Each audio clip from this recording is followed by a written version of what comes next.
belajar firman-Mu Tuhan. Mari Engkau berbicara, mari Engkau nyatakan firman-Mu, mari Engkau ubah sikap hati yang salah. Mari Engkau membiarkan firman-Mu itu membentuk hidup kami. Kami menyediakan hati kami siap untuk dibentuk oleh firman-Mu. Dan kami percaya apa yang kami pelajari hari ini, apa yang kami renungkan hari ini gak akan kembali dengan sia-sia. Kami pulang dari tempat ini jadi satu pribadi yang baru. Ada sesuatu pembaruan yang Tuhan kerjakan dalam hidup kami. Terima kasih Bapak, urapi hamba-Mu, bibir lidah mulutnya yang menyampaikan isi hati-Mu dengan teliti, dengan cermat, dengan sukacita. Terima kasih Bapak. Dalam nama Yesus kami dedikasikan waktu ini untuk kemuliaan nama-Mu. Haleluya. Amin. Terima kasih untuk tim PAW yang sudah melayani Tuhan. Shalom semuanya. Waduh, saya sudah lama nggak kesini ya. Walaupun saya sebenarnya setiap hari Kamis kesini, tapi hanya berjumpa dengan beberapa orang dari saudara ya. Hari ini saya nggak diberi tema sebenarnya sama Bapak Gembala, Ibu Gembala. Hanya dulu itu sebelum Corona, Bapak Ibu Gembala pernah bilang gini, Bu Grace, kami kepengen belajar keseimbangan antara karakter dan karunia, ya. Puji Tuhan, hari ini pertama kali saya menggunakan PowerPoint berupa video, gitu ya.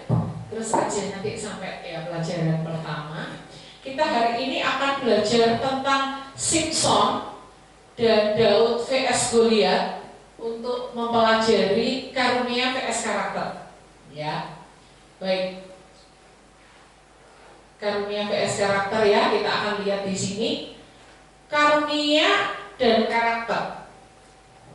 Mungkin kita sering berpikir gini ya, orang itu karunianya luar biasa, tapi kok sifat-sifatnya, karakternya seperti itu ya.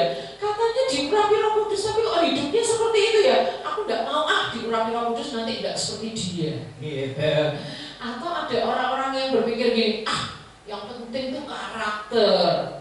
Gak usah diurapi yang ini, yang itu, gak usah aneh-aneh lah. Yang penting karakter kita baik, kita jadi terang memuliakan Tuhan, itu sudah cukup. Ada orang yang berpikir gitu, ya. Tapi ada orang yang loh, karunia itu penting. Kalau gak ada karunia, makasih ya Kak Wahyu. Kalau gak ada karunia, kita melayani Tuhan gak ada urapannya.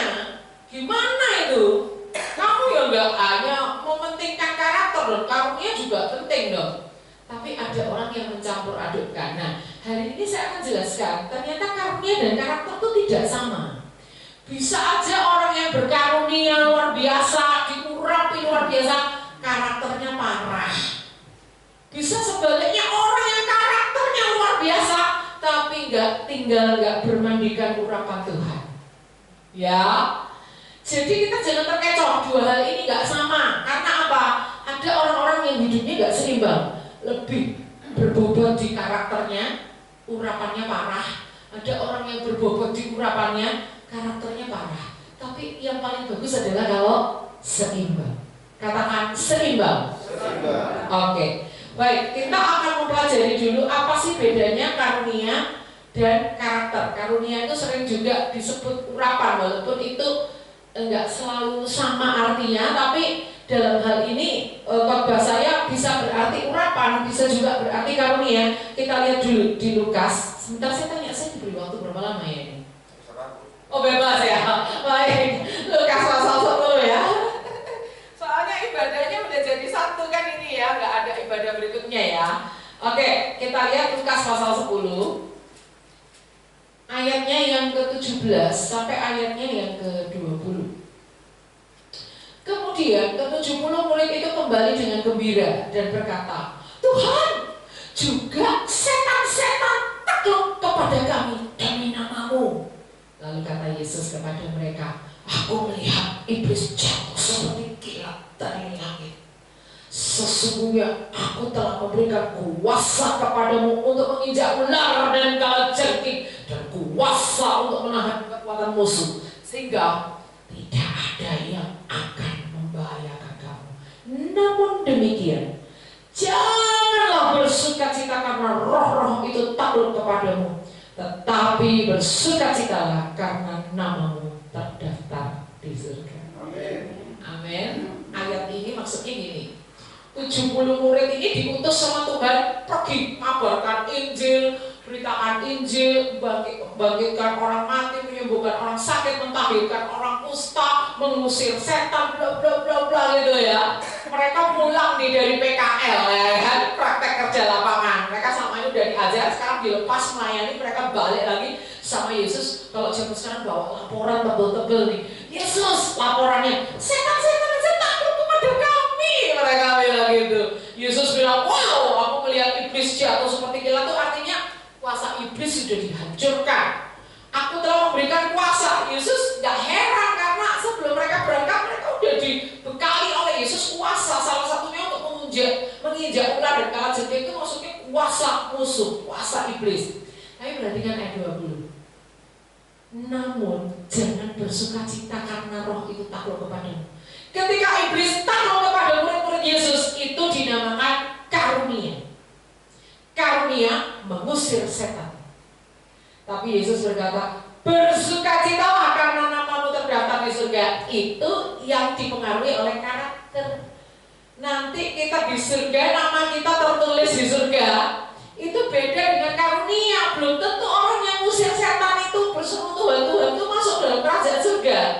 Hanya mereka yang melakukan kehendak Bapakku yang di surga yang bisa masuk dalam kerajaan surga. Artinya ini loh bedanya. Orang yang berkarunia seringkali bagawi setan aja nurut, tak suruh minggir ngacir-ngacir. Tuhan bilang, iya memang iblis sudah jatuh, aku beri kamu kuasa. Tapi ingat ya, Yesus bilang, jangan bersuka cita karena karunia, tapi pentingkan karakter kamu. Itu yang nanti akan membuat namamu terdaftar di surga. Di penghakiman kekal nanti ada kambing sebelah kiri, domba sebelah kanan. Apa yang membedakan mereka? Karakter, bukan karunia. Ya, kita akan lihat lagi Lukas 10 ayat 17-20. Kita bandingkan dengan Ibrani 12 ya. Ibrani 12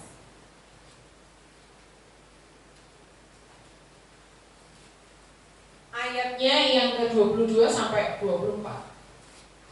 Tetapi kamu sudah datang ke Bukit Sion, ke kota Allah yang hidup, Yerusalem surgawi, dan kepada beribu-ribu malaikat, suatu kumpulan yang meriah, dan kepada jemaat anak-anak sulung yang namanya terdaftar di surga, dan kepada Allah yang menghakimi semua orang, dan kepada roh-roh orang-orang benar yang telah menjadi sempurna, dan kepada Yesus pengantara perjanjian baru, dan kepada darah pemercikan yang berbicara lebih kuat daripada darah Abel. Di sini tertulis ada namanya terdaftar di surga. Pastikan nama kita terdaftar di surga. Nanti di surga kita nggak ditanya karuniamu dulu di dunia apa, nggak ditanya nama Susan Grace Hadasa Sumila Widiono. Oke, karunianya apa? Saya bisa melatih kor, saya bisa WL, saya juga bisa main keyboard, saya juga mengabarkan Injil, saya juga pembicara seminar Tuhan, saya juga masak di rumah, belanja juga Tuhan. Tuhan gak tanya itu ya. Yang Tuhan akan tanya adalah buahmu mana. Buah itu apa? Karakter. Karakter kita yang akan menentukan nanti kita di surga dapat mahkota apa enggak. Gitu ya. Buah-buah itu ada banyak ya. Buah karakter, buah pelayanan, buah kemenangan, buah jiwa-jiwa, itu yang akan Tuhan tanya. Next. Kita akan lihat berikutnya apa yang menjadi perbedaan antara karunia dan karakter. Ya, kita lihat. Ya. Yang pertama adalah Lukas 9, ini yang kedua ya, perbedaan yang kedua, Lukas 9 ayat 54. Yuk kita buka Lukas 9 ayat 54.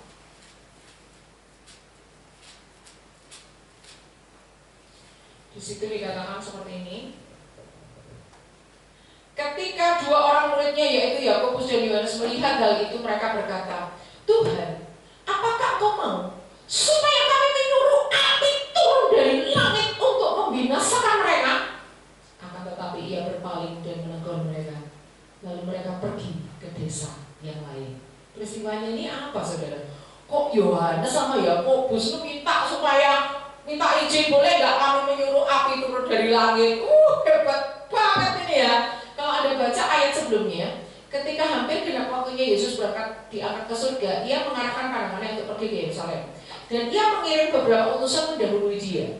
Mereka itu pergi lalu masuk ke suatu desa orang Samaria untuk mempersiapkan segala sesuatu baginya. Tetapi orang-orang Samaria itu tidak mau menerima dia karena perjalanannya menuju Yerusalem. Orang Samaria itu adalah orang yang campur. Kakek moyang mereka Israel campur bangsa lain, makanya mereka disebut Samaria. Orang Samaria dan orang Yahudi pada saat itu mereka saling bermusuhan. Orang Yahudi itu mendiskreditkan atau memandang rendah orang Samaria. Jadi karena tahu orang-orang Samaria ini Yesus mau melewati jalan mereka, tapi ujung-ujungnya mau ke Yerusalem, mereka nolak Yesus, tidak boleh lewat sini. Kalian nama rombongan kalian tidak boleh lewat sini. Lalu apa yang terjadi? Yakobus sama Yohanes mereka berkata, Tuhan, apakah Engkau mau supaya kami menyuruh api turun dari langit untuk membinasakan mereka? Ini bicara karunia atau urapan? Karunia atau karakter? Halo? Dua-duanya ya. Waktu mereka bilang kami mau menyuruh api turun dari langit, itu apa? Karunia. Pernah gak terjadi kayak gitu? Pernah. Elisa aja ngomong, ada anak-anak kecil, anak-anak remaja atau anak kecil itu yang botak lu gitu. Elisa langsung mengutuki mereka, tiba-tiba keluar dua ekor beruang mencapai anak-anak yang mengejek botak-botak itu loh. Ya, banyak terjadi di Alkitab. Tiba-tiba turun api dari langit lah, hujan batu lah, apa dalam peperangannya Yosua dan sebagainya, dalam peperangannya Musa kepada musuh-musuhnya dan sebagainya. Tuhan bisa lakukan apa saja, dan perkataan itu berkuasa. Mungkin kalau Yohanes sama Yakobus sama saat itu sama Tuhan diberi, ya oke. Lalu mereka bilang, api turun dari langit, sambar orang-orang Samaria yang kurang ajar ini, kami mau lewat sini udah boleh gitu kan. Turun api, bisa jadi itu terjadi. Karena apa? Karunia. Setan aja minggir ngacir, ya kan?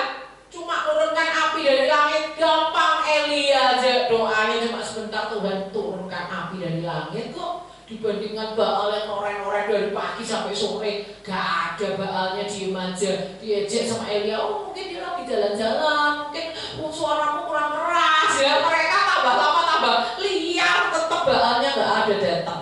Elia doanya cuma sebentar, langsung Tuhan kirim api dari langit.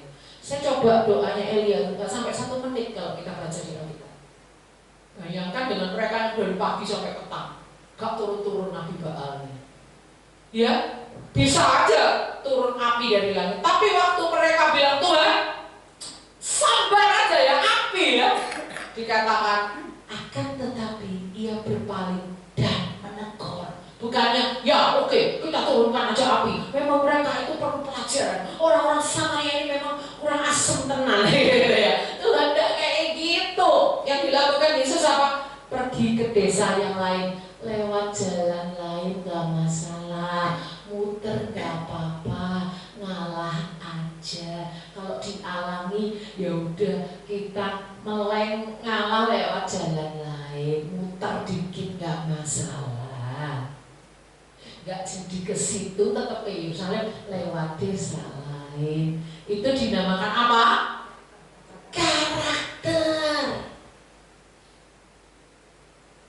Tuhan bisa-bisa aja turunkan api. Gak usah kamu lah, aku aja 1 detik api turun kok. Kosong semuanya bisa. Tapi Tuhan tidak melakukan itu. Karena apa?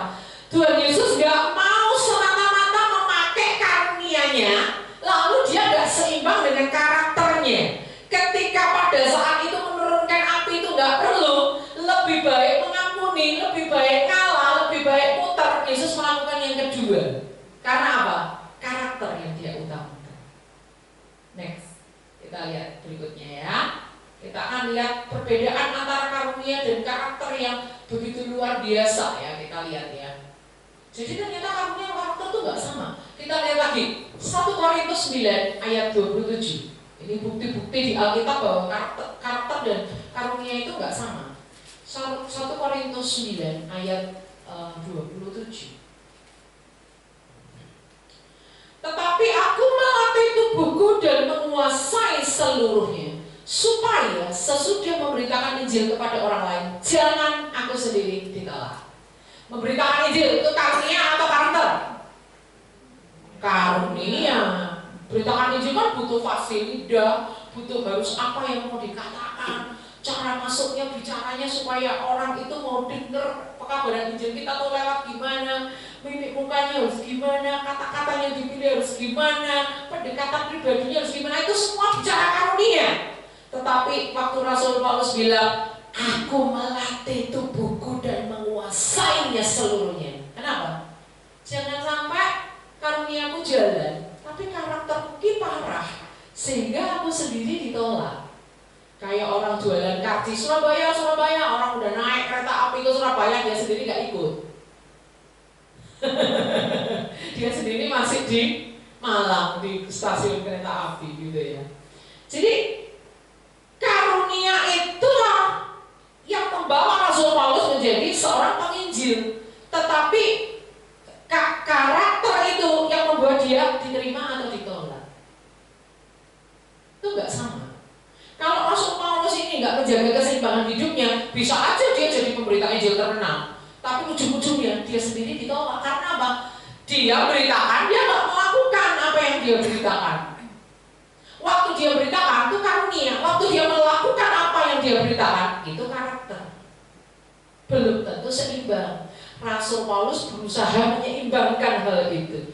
Karakter oke, karunia jalan. Karunia itu ada 3 macam, Bapak Ibu Saudara. Sampai kalau Bapak Ibu Saudara mau tes karunia, saya punya alatnya kayak tanya jawab gitu. Jadi karunia itu 3 macam. Karunia Bapa ada 7, kayak memimpin, menasehati dan seterusnya. Karunia Yesus itu ada 5, yaitu rasul, nabi, penginjil, gembala, guru. Kalau karunia manifestasi Roh Kudus ada 9, kayak mengusir setan, menerjemahkan bahasa roh, membedakan roh, iman dan seterusnya ada 9. Saya nggak hafal ya.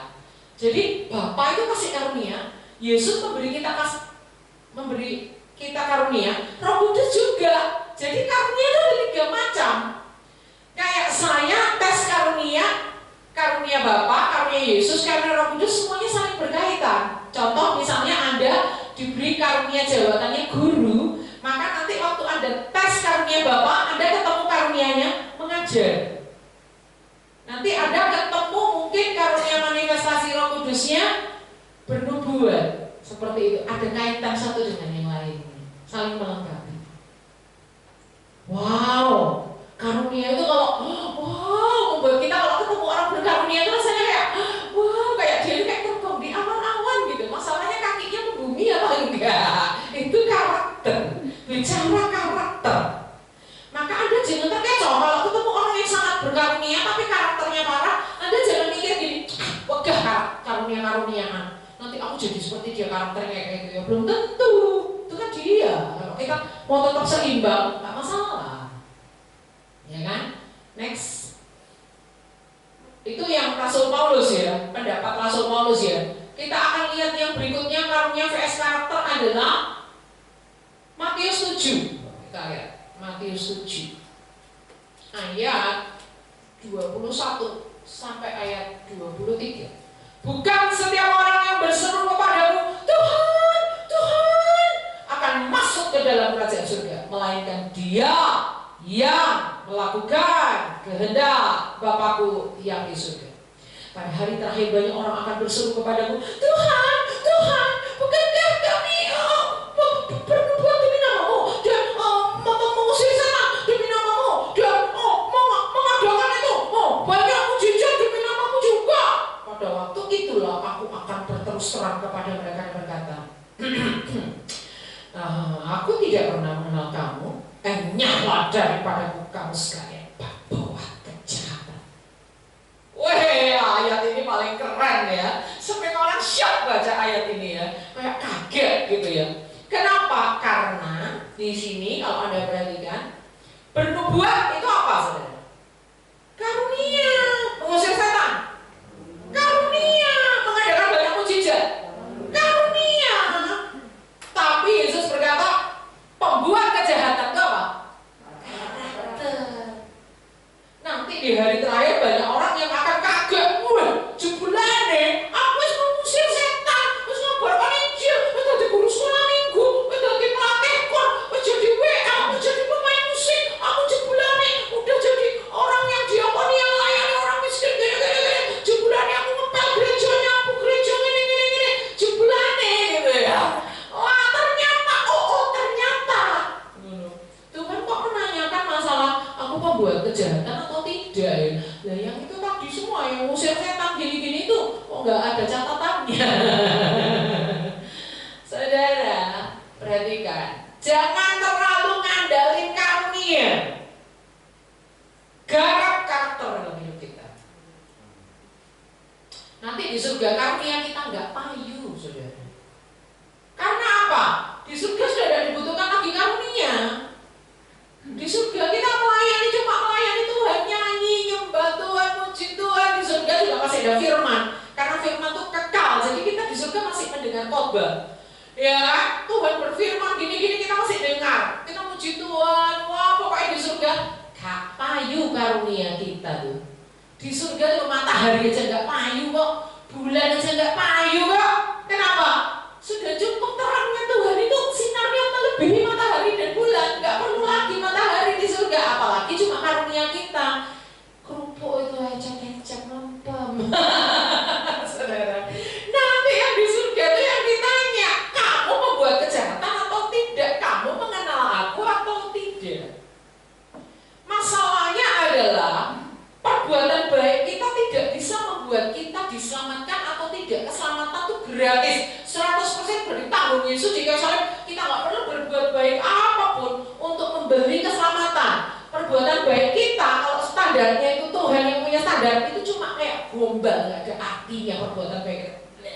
Kain menjijikkan, maaf kata, kain yang untuk perempuan pendarahan, untuk orang menstruasi dulu, saudara.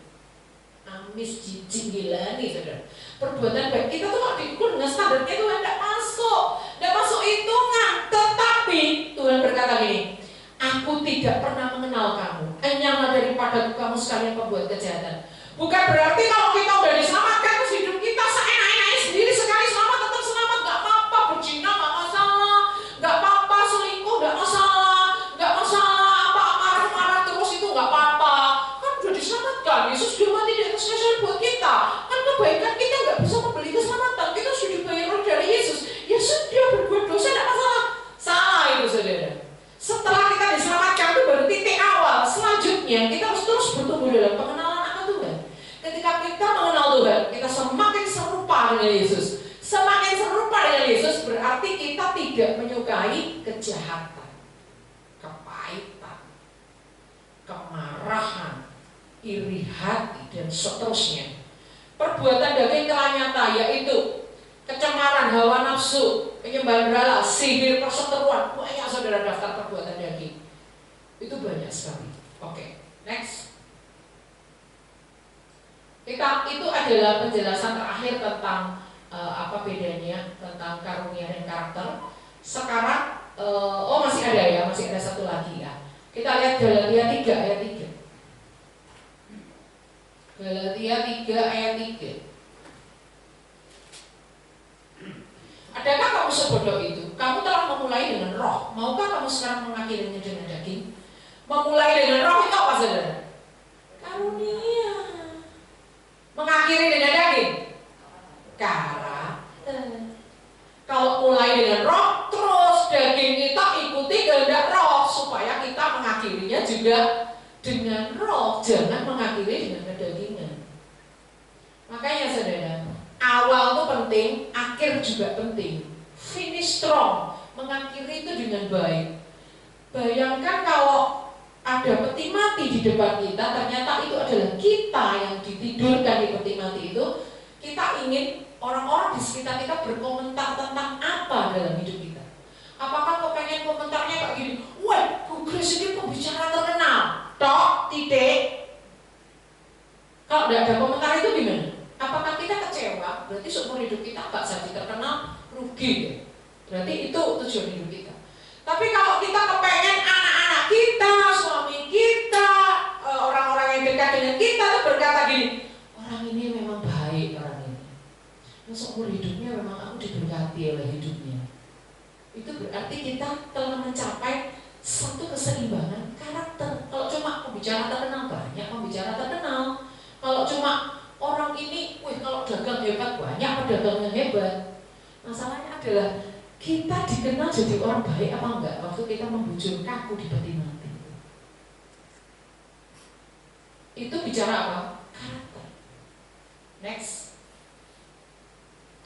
Ya, kita akan lihat yang berikutnya adalah, nah, kita melihat sekarang lari ke topik berikutnya yaitu hakim-hakim. Di seluruh kitab hakim-hakim, ayat yang menyatakan tentang Roh Tuhan hanya 5 ayat. Yang pertama adalah Yefta. Kita lihat Hakim-hakim 11 ayat 29. Kita bicara Roh Tuhan ya. Hakim-hakim 11 ayat 29 ini bicara urapan ya. Kalau bicara Roh Tuhan itu urapan ya. Lalu Roh Tuhan menghinggapi Yefta. Ia berjalan melalui daerah Gilead dan daerah Manasya, kemudian melalui Mispa di Gilead, dan dari Mispa di Gilead dia berjalan terus ke daerah Bani Amon. Satu ayat aja yang tentang Yefta.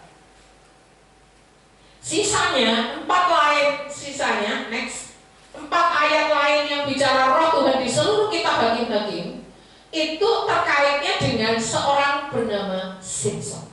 Nah, siapakah Simson itu? Next. Ya, kita akan lihat siapakah Simson itu.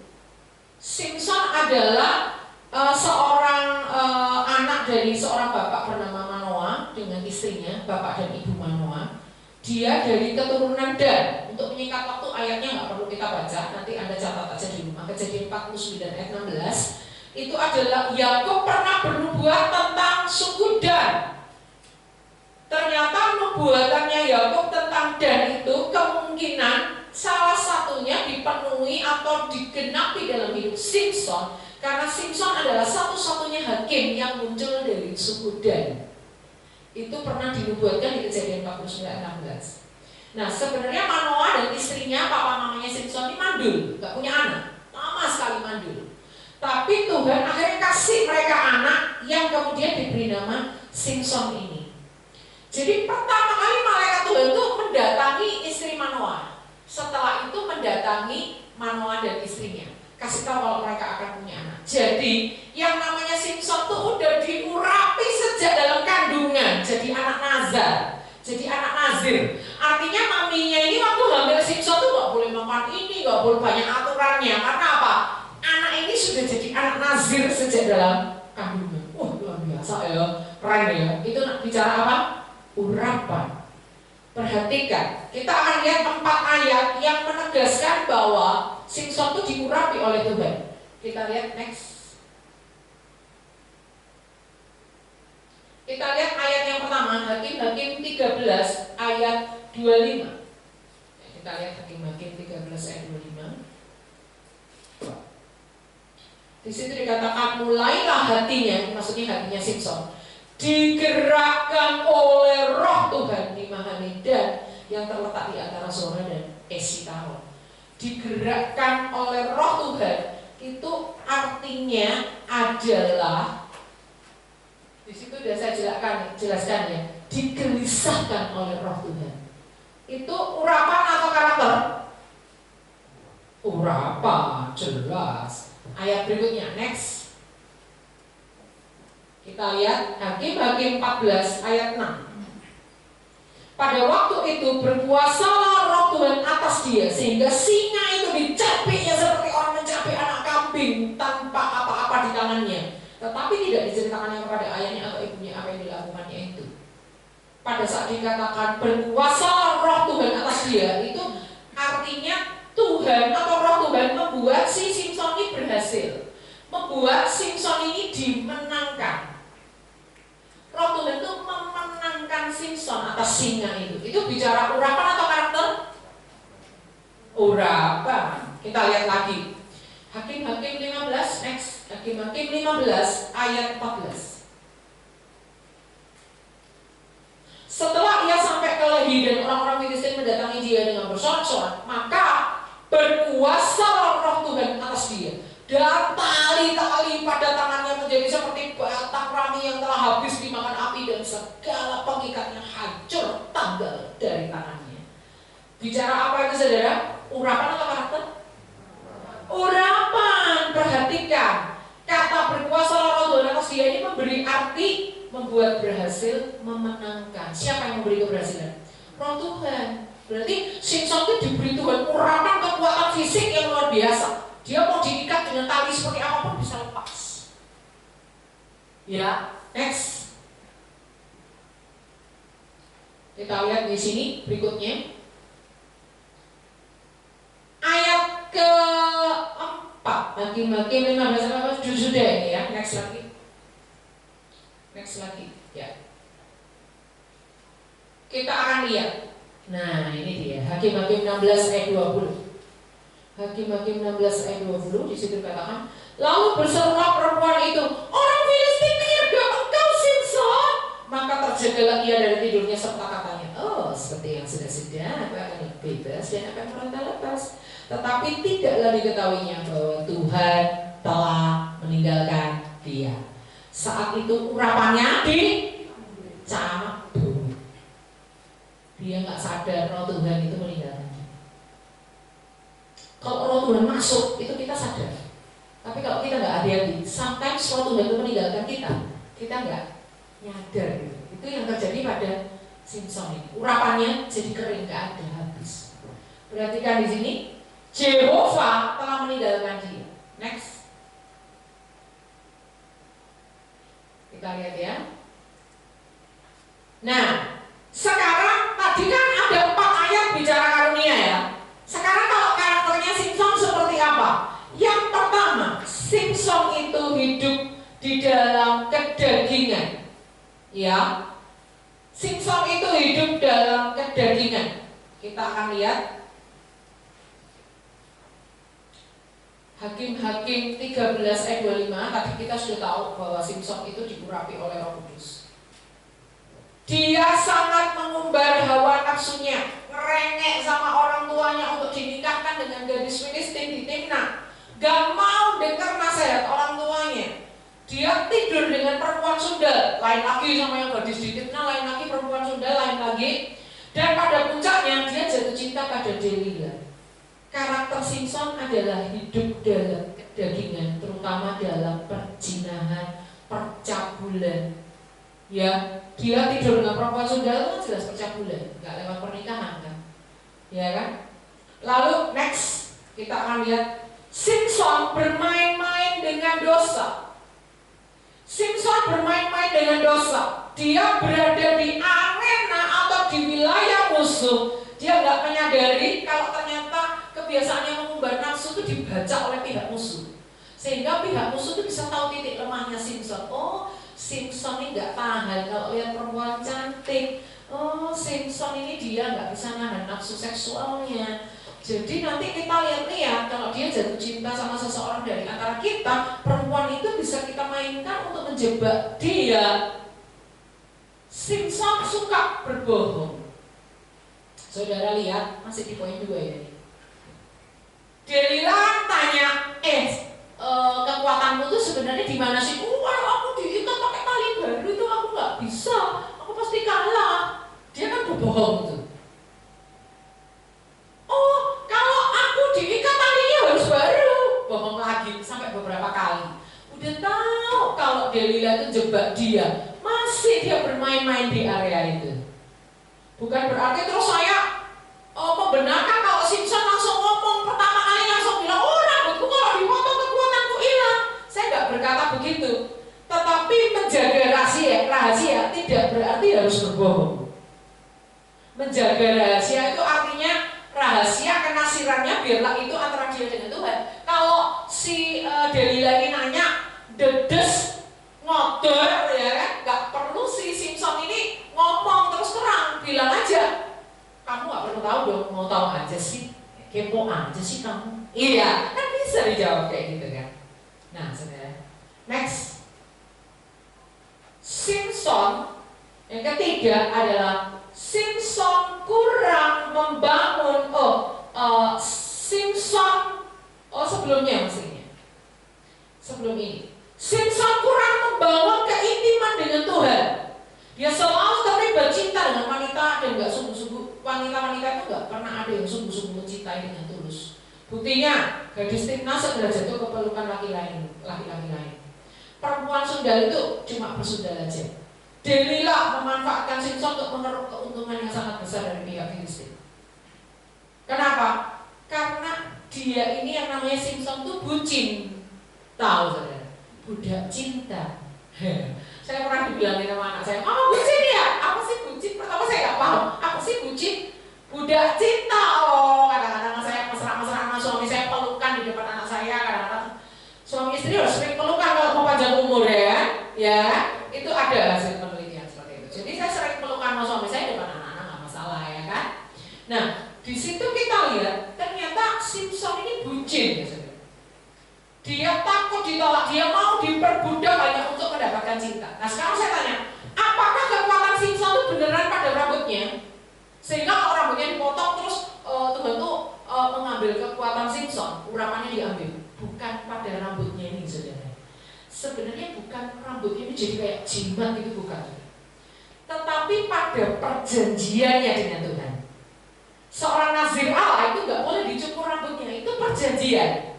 Ketika perjanjian itu dilanggar, urapannya diambil. Jadi bukan rambutnya jadi kayak jimat gitu-gitu, bukan. Bukan, tapi letaknya di perjanjian yang dilanggar itu.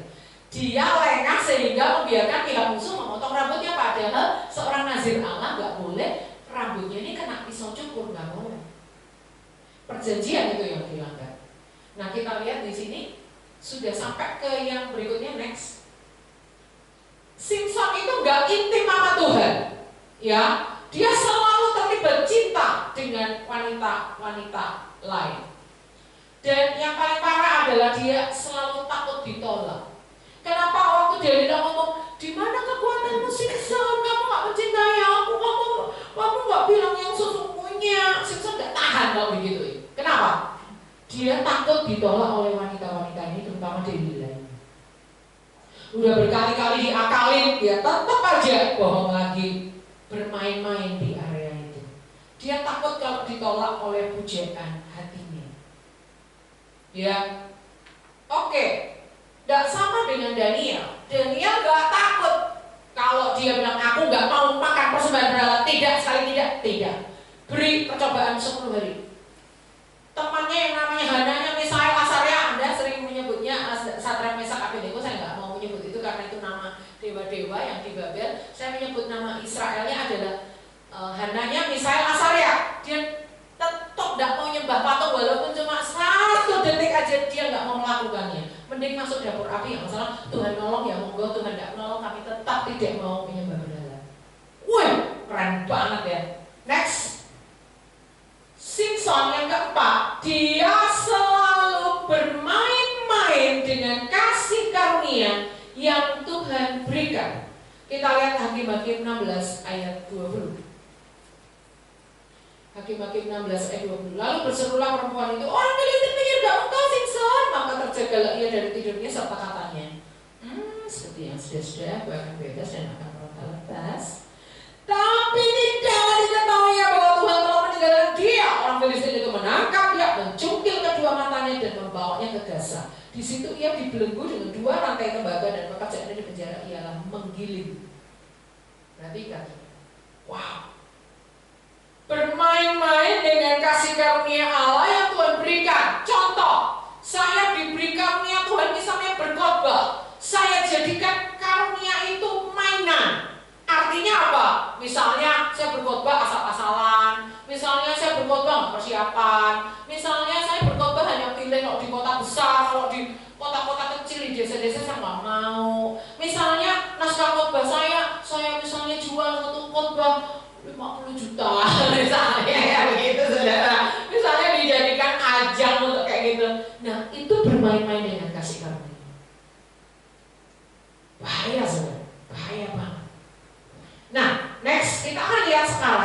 Simson ya. Sekarang kita akan lihat apa sih perbandingan antara Saul dengan Daud. Nah ini yang kelima ya. Simson bertobat. Oh ya, ini saya bahas dulu yang ini. Akhirnya untungnya akhir hidup Simson itu bertobat. Kalau Anda lihat di dalam Ibrani pasal 11 daftar pahlawan iman, salah satunya di situ nama Simson muncul di situ. Padahal nggak semua tokoh-tokoh Alkitab namanya muncul di Hakim-Hakim pasal 11. Di Ibrani pasal 11. Sorry. Kita akan lihat Hakim-Hakim 15 ayat 9. Ini pertobatan Simson ya. Hakim-Hakim 15 ayat 9.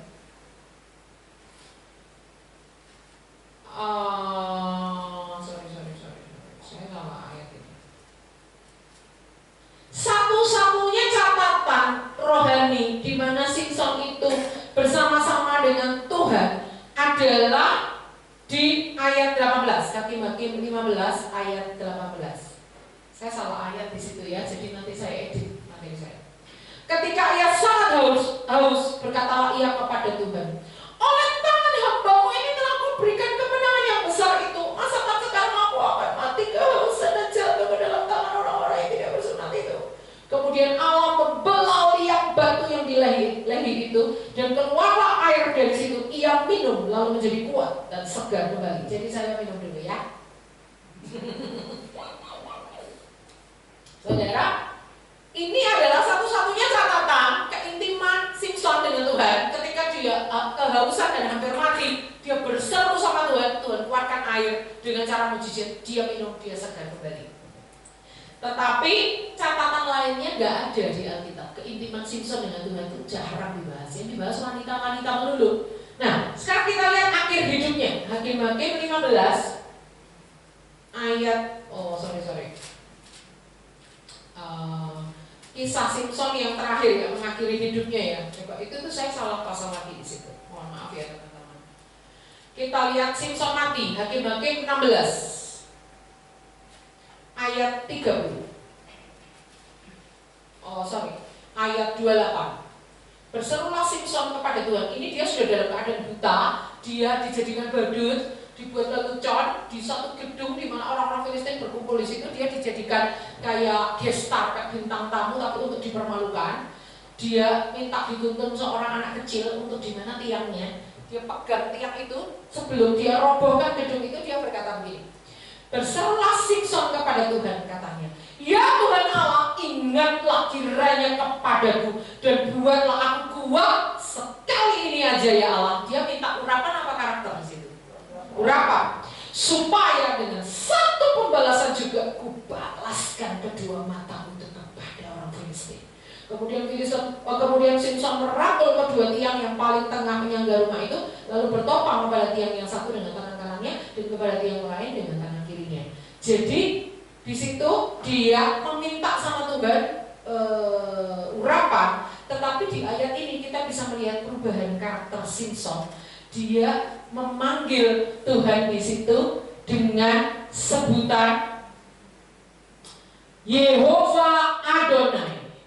Kalau di Hakim-Hakim 15 ayat 18 tadi, Hakim-Hakim 15 ayat 18, dia memanggil Tuhan itu dengan sebutan hanya Yehova saja. Tapi kalau di Hakim-Hakim 16 ayat 28, dia memanggil Tuhan dengan sebutan Yehova Adonai. Yahweh, Engkau adalah Tuanku, Engkau adalah bosku, Engkau adalah master dalam hidup, Engkau adalah Tuhan. Dia memposisikan diri sebagai hamba Allah di situ. Wow, dia mulai menyadari karakternya yang parah ini yang membuat dia seperti ini. Dia mulai menyadari, dia bangun lagi hubungannya dengan Tuhan, sehingga di akhir hidupnya Tuhan kasih karunia lagi sama dia, kasih urapan lagi sama dia. Terakhir kali dalam hidupnya dia berperang lawan orang Filistin, orang yang mati pada hari itu jumlahnya lebih banyak dibandingkan dengan rekor-rekor Simson sebelumnya. Kalau di total semuanya dia bunuh orang Filistin selama ini pakai rahang, kalau dia pakai ini, pakai itu, di total masih lebih. Rekor ini masih memecahkan rekor yang hari matinya Simson terakhir ini, pemecah rekor jumlahnya lebih banyak orang Filistin yang mati saat itu. Wow. Ketika pada akhirnya Simson menyeimbangkan lagi karakter dan karunia-Nya, boom, sesuatu hal yang dahsyat terjadi. Next, kita akan lihat sekarang ini adalah perbandingan Daud dan Saul. Saudara masih semangat? Jangan jawabnya gini ya, semangat? Semangit. Tuh, beda itu artinya kalau semangit ya. Kalau yang di luar Jawa, teman-teman, semangit itu tempe yang udah busuk. Tapi kalau kita di sini nggak ada yang semangit ya, semuanya semangat ya. Kita lihat apa bedanya Saul dengan Daud. Kita lihat kalau Saul 1 Samuel 10, kita akan lihat 1 Samuel 10 ayatnya yang ke-6. Maka roh Tuhan akan berkuasa atasmu, ini atas Saul. Engkau akan kepenuhan bersama-sama dengan mereka dan berubah menjadi manusia lain. Berubah menjadi manusia lain ini Tuhan akan mengubah visi hidupnya Saul. Karena Saul itu latar belakangnya adalah pebisnis. Dia pebisnis lembu. Saul itu anak orang kaya, anak tunggal lagi, anak manja lagi, ya kan? Dia mau diubah menjadi manusia yang lain itu visinya Tuhan akan ubah dia menjadi seorang raja. Gak usah ngurusi bisnis lagi. Tapi Saul ini gak bertobat ya. Waktu ada Amalek dan sebagainya, dia kumpulkan lembu-lembu yang gendut-gendut ya kan. Kita akan bandingkan bahwa ternyata Saul itu dia diurapi oleh roh Tuhan, tetapi mengakhirinya dengan kedagingan. Akhir hidupnya dia cari cenayang untuk menghubungkan dia dengan Samuel yang sudah meninggal, padahal itu dilarang oleh Tuhan. Ya, kita lihat 1 Samuel 16 ayat 3. 1 Samuel 16 ayat 3. Kemudian undanglah Isai ke upacara pengorbanan itu, lalu aku akan memberitahukan kepadamu apa yang harus kau perbuat. Urapilah bagiku orang yang akan kusebutkan kepadamu. Perhatikan ayat 13. 1 Samuel 16 ayat 13. Samuel mengambil tabung tanduk yang berisi minyak itu dan mengurapi Daud di tengah-tengah saudara-saudaranya sejak hari itu dan seterusnya. Katakan dan seterusnya. Berkuasa roh Tuhan atas Daud. Lalu berkata Samuel menuju Rama. Waktu Saul diurapi gak ada tulisan dan seterusnya. Tapi kalau waktu Daud diurapi dikatakan sejak hari itu dan seterusnya berkuasa roh Tuhan atas Daud. Kenapa?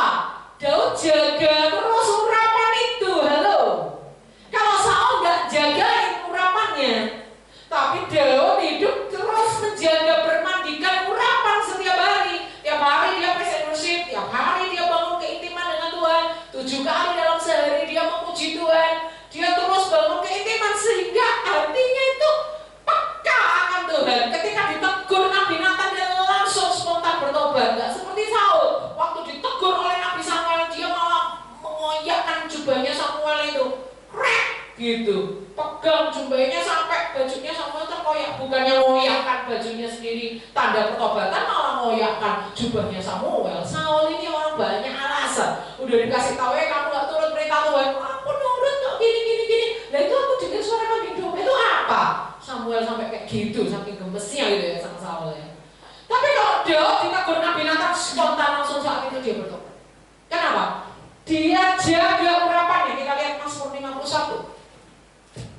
Ini adalah Mazmur pertobatan Daud setelah dia ditegur oleh Nabi Nathan. Perhatikan ayat 13. Apa sih yang paling ditakuti oleh Daud dalam hidupnya? Adalah ini. Janganlah membuang aku dari hadapanmu dan janganlah mengambil rohmu yang kudus daripadaku. Daud paling takut kalau roh Tuhan ninggalin dia. Bicara urapan apa karakter saudara? Dua-duanya. Dia mendambakan urapan Tuhan bukan supaya dia tetap berkuasa jadi raja, supaya dia urapannya nggak hilang, supaya orang tetap terberkati oleh pelayanannya, enggak saudara. Tapi dia paling takut kalau dia kehilangan hubungan dengan Tuhan. Itu apa? Karakter. Daud karakter dan urapannya itu seimbang sehingga waktu dia jatuh dalam dosa ditegur oleh Nabi Nathan, dia paling takut kalau roh Tuhan tinggalin dia. Janganlah membuang aku dari hadapanmu. Daud paling gak tahan kalau sampai Tuhan itu putus hubungan cinta dengan dia. Dia gak mau. Karena apa? Dia tahu hanya dengan bergaul dengan Tuhan, karakternya itu bisa terus dibangun. Hanya terus dengan bermandikan urapan dengan Tuhan, Mazmur-mazmurnya dia itu bisa memberkati banyak orang. Oleh karena itu Daud terus jaga Dengan cara apa? Membangun terus karakternya. Karakter itu kayak wadah gitu, saudara. Sedangkan urapan itu kayak airnya. Kalau karakter wadah kita tuh bocor, waktu diisi air, kira-kira bocor nggak? Netes nggak? Netes. Apalagi nggak diisi lagi, nggak pernah doa lagi, nggak pernah puasa lagi, kira-kira kering nggak lama-lama? Kering. Jadi karakter itu seperti wadahnya, saudara. Sedangkan urapan atau karunia itu seperti airnya ini. Kalau kita mau urapan kita ini karakternya harus dijaga, jangan sampai bocor. Karakter itu wadahnya, saudara. Casingnya, tapi casing itu jangan, wah casing mah nggak penting loh. Casing dijaga jangan sampai bocor. Airnya ini dijaga terus penuh, makanya dikatakan hendaklah kamu dipenuhi Roh Kudus. Tetap urapan penuh terus. Ya, next. Kita lihat yang berikutnya.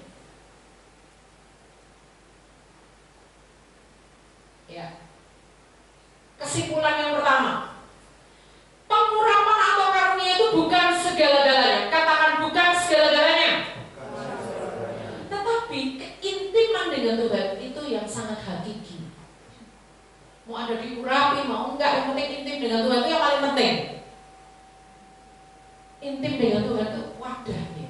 Kalau wadahnya siap gampang, Tuhan mengurapi itu gampang. Wadahnya itu harus siap.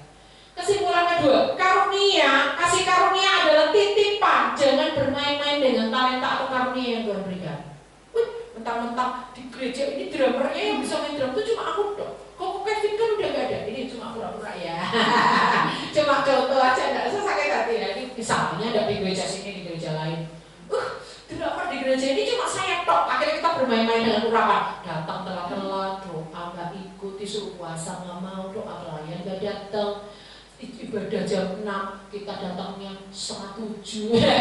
Jemaat akhirnya hanya menunggu drummer datang, tapi itu gak pernah terjadi di sini ya. Itu cuma contoh orang yang amat bermain-main dengan urapan, ngerasa sok karena diurapi, gitu loh, kayak paling hebat sendiri gitu ya. Semua orang nurut sama dia gitu ya. Bahaya loh itu, saudara. Yang ketiga adalah minta visi atau direction atau arahan dari Tuhan untuk punya hati hamba. Buanglah sayang diri atau mengasihani diri sendiri. Untuk kita ini kalau nggak mengasihani diri sendiri, kita bisa meraih kemenangan iman. Next. Kita lihat kesimpulan yang terakhir, tiga kesimpulan lagi. Tiga kesimpulan lagi adalah kesimpulan keempat. Jagalah keseimbangan antara karunia dan karakter. Kita harus punya karakter serupa dengan Yesus. Dan jangan sampai nggak seimbang. Karena kalau kita nggak seimbang, kita jadi batu sandungan buat orang-orang di sekitar kita. Pasti itu. Pasti kita jadi batu sandungan. Di gereja kayaknya angkat tangan gini, di rumah istrinya ditempelin. Terjadi nggak, saudara? Terjadi. Jadi akhir-akhir ini dunia digegerkan oleh seorang hamba Tuhan yang dari India yang sangat jago banget apologetika. Apologetika itu adalah satu ilmu untuk mempertahankan iman. Jadi kalau ada orang yang nggak percaya Yesus menyerang Alkitab bla bla bla, dia bisa jawab. Jawabannya gini. Kaliber internasional. Pada saat dia meninggal dunia, semua orang salut, kasih penghargaan karena karunianya luar biasa orang ini. Saya nggak sebut nama ya. Tapi saudara, dengan beberapa waktu setelah dia meninggal, kasus-kasus yang tadinya mencuat ketika dia masih hidup, banyak wanita yang merasa dilecehkan seksual oleh si orang ini. Kasus-kasus itu nggak dipercaya, dianggap wanita-wanita ini mau memeras, mencari uang dan sebagainya.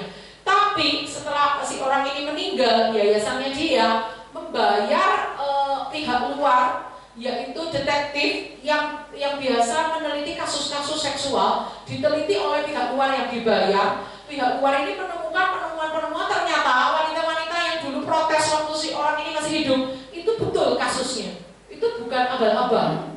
Itu betul. Jadi ternyata si bapak ini dia punya panti pijat di banyak tempat. Di panti pijat atau spa itulah dia melakukan aksinya untuk ngerjain banyak cewek. Ada yang tahu.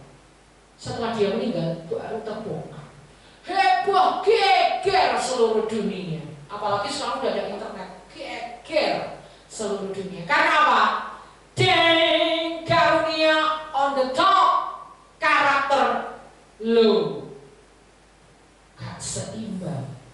Yang kelima kesimpulannya, jangan lihat karakter orang lain terus kecewa, terus gak punya kerinduan untuk ngalami Roh Kudus, ngalami baptisan, ngalami kepenuhan, ngalami pimpinan, ngalami urapan Roh Kudus. Jangan kita menolak Roh Kudus hanya gara-gara kena batu sandungan orang lain, rugi.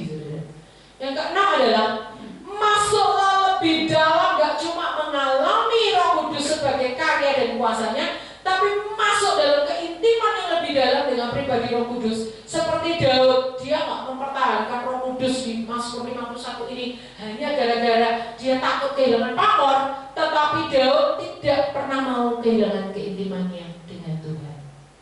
Jadi Daud tidak terjebak menjadikan urapan Roh Kudus itu satu alat untuk jaga pamornya dia, enggak. Tapi yang paling Daud takutkan adalah kalau dia sampai kehilangan keintimannya dengan Tuhan. Gimana caranya kita boleh ngembangin karakter kita intim dengan Tuhan? Gimana caranya kita hidup berpendidikan urapan? Minta urapan dari Roh Kudus dan terus jaga urapan itu dengan menjaga karakter hidup kita. Next. Sudah terakhir ini kayaknya, ya, cukup disebut. Baik, kita akan tutup dalam doa ya semuanya. Tuhan, kami mengucap syukur untuk firman-Mu hari ini. Ampuni kami kalau kami sering menggadang-gadang yang namanya karunia. Kami sering kipas-kipas Tuhan dengan yang namanya karunia. Kami sering bangga dengan yang namanya karunia. Tapi ampuni kalau kami seringkali kurang menjaga keseimbangan dengan karakter kami. Ampuni kalau kami mungkin merasa kami udah garap seluruh karakter kami dan kami merasa kami gak perlu urapan. Itu juga bukan suatu hal yang baik. Ampuni kalau kami menjadi terlalu ekstrim kepada karunia atau terlalu ekstrim kepada karakter. Tetapi mulai yang hari ini kami tahu bahwa kami butuh karunia-Mu Tuhan. Dan kami mau terus garap karakter kami. Jangan sampai kami memulai dengan roh dan mengakhiri dengan daging. Jangan sampai kami menjadi orang yang berseru, Tuhan, Tuhan, aku udah mengusir setan demi nama-Mu. Ternyata Tuhan menjawab, nyala, aku tidak mengenal kamu. Hai kamu sekalian pembuat kejahatan. Bantu kami untuk tidak merasa aman dengan karunia itu, tetapi kami mau terus garap karakter hidup kami. Terima kasih untuk firman-Mu ini. Ampuni kami kalau kami menjadi batu sandungan buat orang-orang di sekitar kami. Kamu bertobat, kami mau bertobat. Terima kasih Bapak. Terima kasih Pak. Meteraikan firman-Mu dalam hidup kami. Meteraikan firman-Mu dalam hidup kami. Dalam nama Yesus kami berdoa.